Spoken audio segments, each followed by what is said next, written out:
Immigration एक rising trend है और हम तमाम लोग बाज़ का ट्रैवल करते हैं और हमें वीज़ा की ज़रूरत होती है जिसके लिए हम एम्बेसीज में अप्लाई करते हैं और बाज़ औक़ात आपके वीज़ाज़ रिफ्यूज़ हो जाते हैं जिसकी अपील या बाद में जो आपने मेजर्स लेने होते हैं you have to have a very right knowledge for that actually.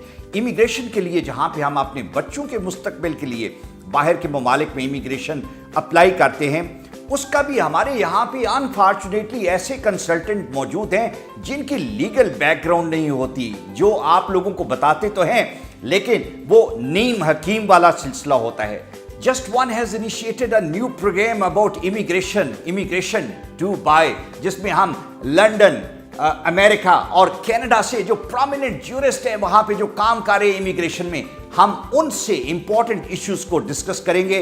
और आज हमारा पहला एपिसोड है जो कि लंदन से बैरिस्टर मारिया अहमद हमें बताएंगे कि जो ब्रिटिश इमिग्रेशन लॉज हैं वो किस तरीके से हमें हैंडल करने चाहिए और जहाँ पे हम वीज़ा अप्लाई करेंगे और उन वीज़ा की जो रिक्वायरमेंट्स हैं, डॉक्यूमेंटेशन है, उसकी डिटेल मारिया अहमद बताएंगी।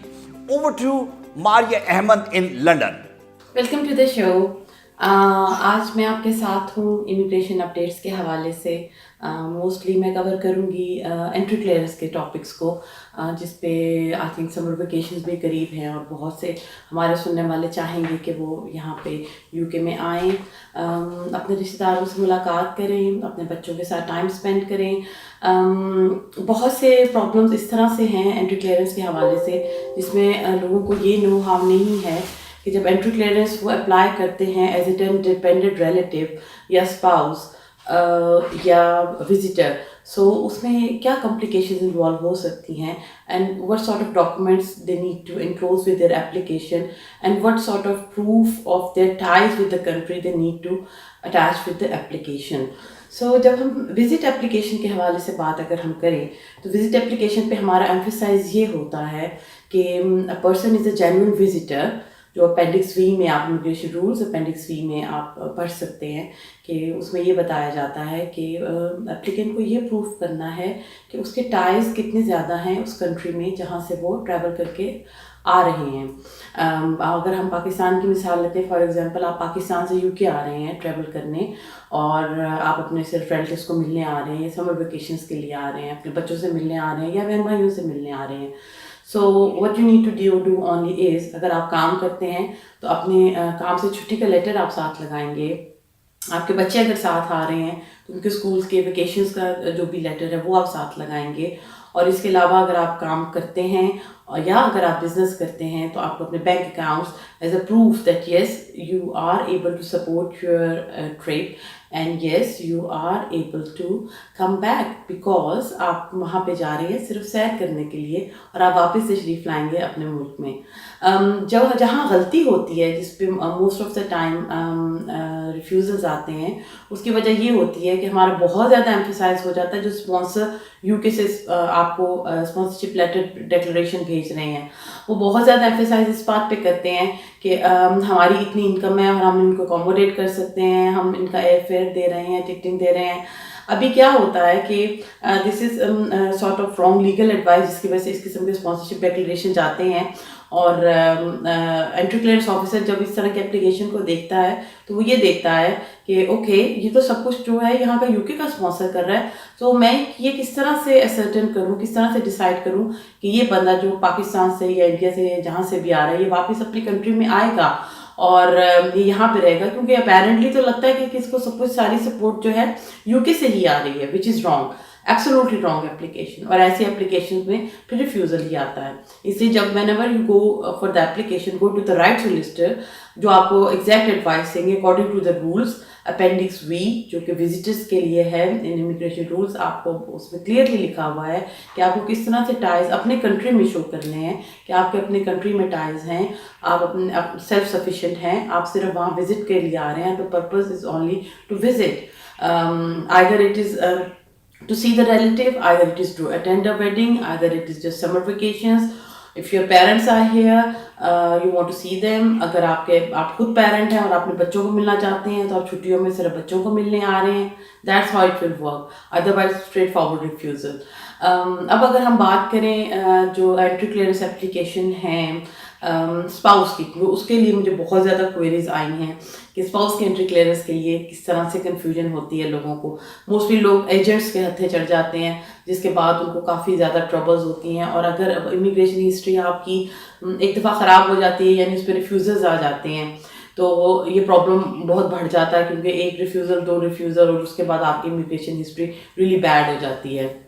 इसको वो करने के लिए कि आप एक दफ़ा जब आप फर्स्ट एप्लीकेशन करें, it should be a valid application.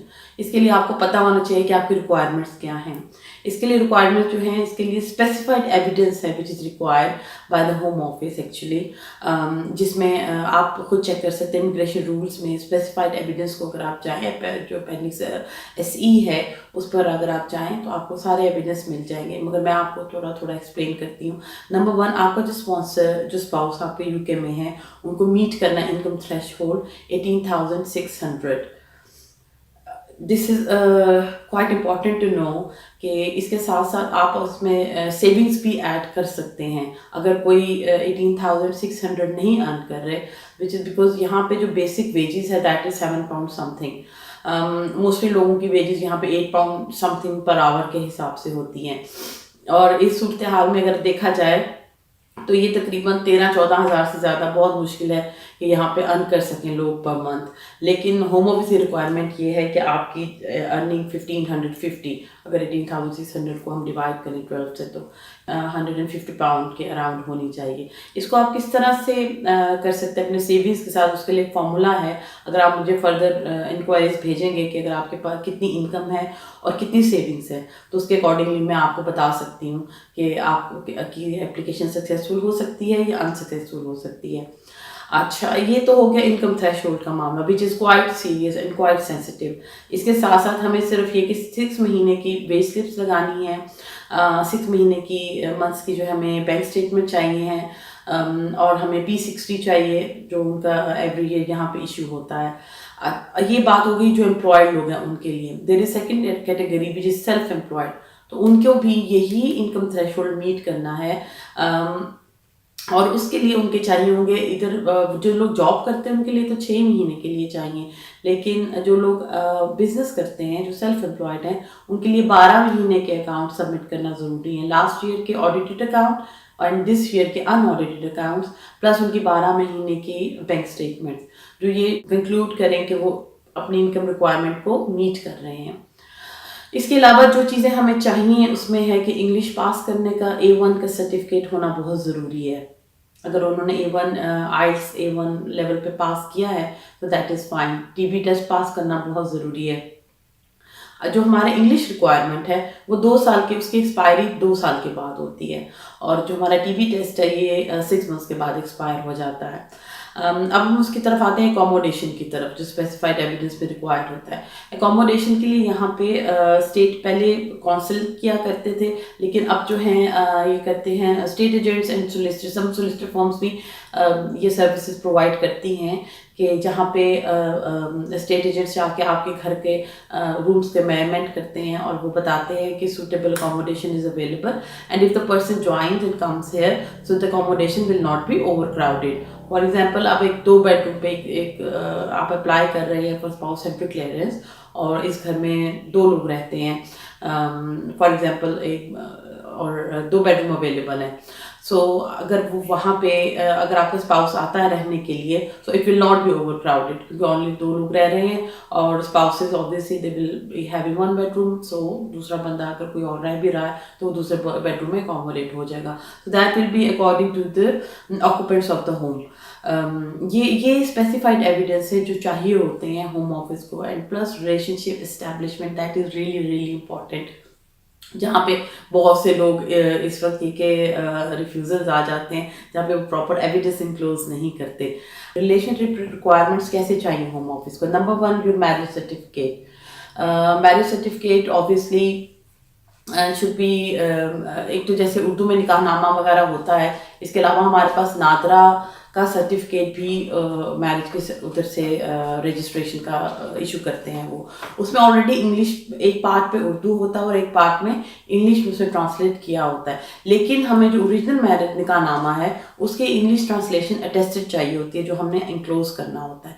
That is actually the proof. अच्छा, इसमें मैं एक पॉइंट बहुत इम्पोर्टेंट आपसे डिस्कस करना चाहूँगी कि कई दफ़ा यहाँ पे लोगों की डिवोर्सेस होती हैं और those are just Islamic divorces, और वो जाके वहाँ पाकिस्तान में दूसरी शादी कर लेते हैं, और यहाँ पे चूँकि उन्होंने under the law of the land यानी अंडर ब्रिटिश लॉ उन्होंने डिवोर्स नहीं की होती, तो वो शादी कभी भी एक्सेप्ट नहीं होगी, because it is always seen as invalid marriage, because एक शादी के होते हुए दूसरी शादी यहाँ पे नहीं की जा सकती रजिस्टर्ड मैरिज के होते हुए।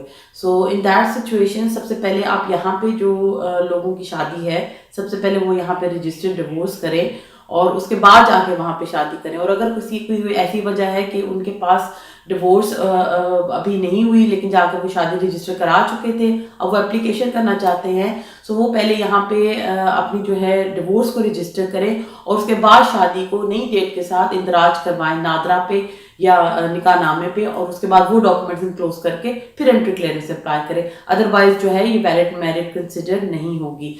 इसके अलावा प्रूफ ऑफ रिलेशनशिप में आजकल जो चीज़ें मांगते हैं, नॉट ओनली कि आप शादी की तस्वीरें लगाएं, इसके अलावा उनको रिक्वायरमेंट होगी बहुत सारी चीज़ों की। फॉर एग्जांपल आपका एक दूसरे से कांटेक्ट कैसे होता है, ये क्वेश्चन फॉर्म के ऊपर पूछा भी जाता है कि how do you contact each other. तो उसमें आपका आजकल के जो मोड ऑफ कम्युनिकेशन है, व्हाट्सएप है, स्काइप है, whatever our mode of communication, video calling, whatever, so उसको आपको डाउनलोड करके उसके प्रिंट साथ लगाने पड़ेंगे कि हम इस तरह से कम्युनिकेट करते हैं। So that's how it will be. So these were the main points for the entry clearance as a spouse. इस पे further आपकी इंक्वायरीज आएंगी इनकम थ्रेशोल्ड से रिगार्डिंग, प्लस जो मैं इंक्वायरीज जो ज़्यादा मैं सस्पेक्ट कर रही हूँ वो ये है कि अगर कोई 18,600 मीट नहीं करता तो फिर सेविंग्स के साथ वो किस तरह से इसको ज्वाइन करके अप्लाई कर सकते हैं। अब हम आते हैं एक दूसरे एंट्री क्लियरेंस की कैटेगरी के ऊपर, which is adult dependent relative. जुलाई 2012 से पहले जो हमारे पास यहाँ पे रूल्स थे कि अगर किसी के पेरेंट्स यहाँ पे आना चाहते हैं और यहाँ पे एज विजिटर्स यहाँ पे हैं और अचानक उस सर्कमस्टांसेस में तब्दीली आ गई, बीमार हो गए या कुछ ऐसी रीज़न हो गई कि वो वापस नहीं जा सकते, तो यहाँ से ही एप्लीकेशन एक फर्दर लीव की जाती थी, जिसके बाद उनको यहाँ पे वीज़ा मिल जाया करता था। मोस्टली उनको ILR मिल जाया करती थी। अभी ये एप्लीकेशन उन्होंने बंद कर दी है। अभी क्या हुआ है कि जो एंट्री उनको वापस जाके एंट्री क्लियरेंस के ज़रिए वापस आना पड़ता है। एडल्ट डिपेंडेंट रिलेटिव्स की एक तो फीस बहुत ज़्यादा है, ऑलमोस्ट 3,000 पाउंड पर एप्लीकेंट, और इसमें आपको जो शो करेगा होम ऑफिस का जो क्राइटेरिया है वो ये है कि आपके पास वहाँ पे एडल्ट डिपेंडेंट रिलेटिव जो एप्लीकेशन कर रहा है द एप्लीकेंट वो इतना कमज़ोर है और इतना डिपेंडेंट है कि वो अपनी this is actually in a judgement कि वो अपनी एक जुराब भी खुद से नहीं पहन सकता। This is how the category is. और दूसरा फिर हमें वहाँ पे चाहिए होता है कि उनका कोई भी रिलेटिव नहीं है, बच्चों समेत बहन भाई समेत कोई भी रिलेटिव नहीं है। मोस्ट ऑफ द टाइम ये होता है कि जैसे अगर हम बात करते हैं बेटियों का, तो हमें यहाँ पे क्योंकि हमारा सोशल कल्चर ये है कि ज़ाहिर है पेरेंट्स बेटियों के घर पे जाके नहीं रह सकते, हमें उसका इंक्लोज करना पड़ता है एफिडेविट्स उनके बच्चियों के क्योंकि हमारे सोशल नॉर्म्स हमें अलाउ नहीं करते कि हम पेरेंट्स को सपोर्ट करें वहाँ पे, इसलिए हमें यहाँ पे हम उनको सपोर्ट नहीं कर सकते। कई दफ़ा उनके even this is sometimes you know उनके 10-10, 20-20, 15-15 साल बड़े जो बहन भाई हैं उनकी तरफ से एफिडेविट लगाने पड़ते हैं कि भाई हम तो खुद हमारी हालत बड़ी बुरी है, हमें तो खुद बड़ी मुश्किल से हमारे बच्चे लुक आफ्टर करते हैं, हम कैसे ही इनको लुक आफ्टर कर सकते हैं जो एप्लीकेंट बाहर आना चाहता है। So this is the kind of a situation which is really absurd। इसके ऊपर बहुत सी पिटिशंस भी यहाँ पे फाइल हुई हैं कि इन रूल्स को चेंज होना चाहिए, बट हो सकता है कि ये गवर्नमेंट चेंज होने से अगर लेबर गवर्नमेंट आती है तो शायद हम एक्सपेक्ट कर सकते हैं इन फ्यूचर में कि इस कैटेगरी में थोड़ी सी नरमी बरती जाए। क्योंकि मैंने यहाँ पे देखा है पेरेंट्स कई दफ़ा आते हैं यहाँ पे, वो आते हैं ऑलरेडी अगर 65 प्लस हैं या 70 प्लस है, हार्ट अटैक हो गया या कोई और ऐसी सिचुएशन हो गई, और उसके बाद उनकी इतनी क्रिटिकल कंडीशन हो जाती है कि they are not really fit to travel. And that is something کہ اگر وہ وہاں پہ میں نے یہاں پہ وہ اپلیکیشن بھی دیکھی ہیں جہاں پہ even not fit to travel بھی لکھا ہوا ہے اور اس کے باوجود وہ اپلیکیشن نہ صرف ریفیوز ہو جاتی ہیں، وہ آگے اپر ٹریبونل میں فرسٹ ایئر ٹریبونل سے اپر ٹریبونل سے ایون جوڈیشل ریویو سے بھی ریفیوز ہو رہی ہیں وچ از ریئلی رانگ. اس پہ گورنمنٹ کو کافی زیادہ توجہ دینے کی ضرورت ہے کیونکہ نہ تو پاکستان میں اولڈ ہومس کا کانسیپٹ ہے، نہ ہی کوئی کسی کے اپنے بہن بھائیوں کو، اپنے بوڑھے بہن بھائیوں کو وہاں کوئی سنبھالنے والا نہیں ہوتا. بٹ دیکھیں اس پہ کس طرح سے پروگریس ہوتی ہے. But that's how the situation is کہ اگر آپ کے یہاں پہ پیرنٹس ہیں یا آپ وہاں پہ پاکستان میں ہیں اور یہاں پہ آنا چاہتے ہیں تو کس طرح سے آپ کی اپلیکیشن ہونی چاہیے، اس میں کس طرح سے ایفیڈیوٹس ہونے چاہیے. آپ کے اگر کوئی بچے باقی باہر رہ رہے ہیں تو ان کے ایفیڈیوٹس لگ جائیں گے کہ ہم سب تو باہر کے ملکوں میں رہتے ہیں اور ہمارے پیرنٹس یہاں پہ اکیلے ہیں. اور نمبر 2 آپ کے اگر جو ریلیٹیوز وہاں پہ ہیں پاکستان میں ہیں ان کی طرف سے لگ جائیں گے کہ ایفیڈیوٹس کہ ہم ان کو لک آفٹر نہیں کر سکتے، آئدر ہماری اپنی ایج اتنی زیادہ ہے اور ادروائز ہمارے پاس اتنے فائنینشیل سپورٹ نہیں ہے کہ ہم ان کو فردر سپورٹ کر سکیں. So these are few categories which I have discuss with you today. So I hope کہ آپ کے فردر انکوائریز آئیں گی تو اس کے اکارڈنگلی میں آپ کو اسسٹ کرنے کی کوشش کروں گی. Thank you so much. Thanks a lot.